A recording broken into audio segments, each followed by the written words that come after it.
Don't think there's a one-size-fits-all solution. I think everybody's got to try and figure it out for themselves, and that means getting bumped around a little bit.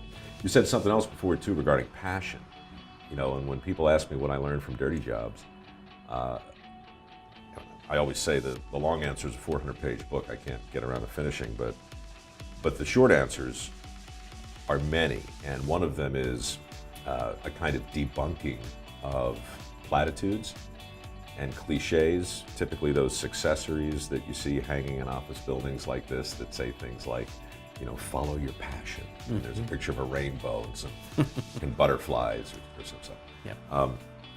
I joked about that back in 2004 with a pig farmer on Dirty Jobs, and he said, listen, the thing about passion is you got to have it, but only a moron would follow it.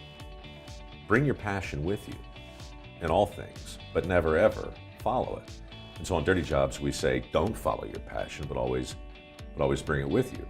And if you look back at the 300 Dirty Jobbers we featured, but at least half of the people we featured own their own business. They were entrepreneurs, they were inventors, they were very, very much outside of the box. They were just covered in crap or something worse, And so it's interesting that people don't equate success visually with that particular image. And that's one of the things the show really tried to challenge, in a fun way. But the business of not following your passion, the business of taking the reverse commute, that's very much a Dirty Jobs lesson. So when I think of the plumbers I've worked with on the show, all of whom were very successful, they all say the same thing. It wasn't their life's dream to be a plumber. They didn't wake up in the mornings as a kid going, man, I just can't wait to get back into the sewer. Yeah. What they did, they got to the point in their life where it was time to make money, and they looked around at where everybody else was going, and they just went the other way.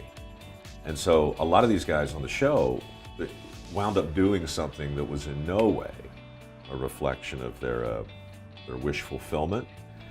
But first they identified the opportunity, then they got good at it, and then they figured out a way to love it.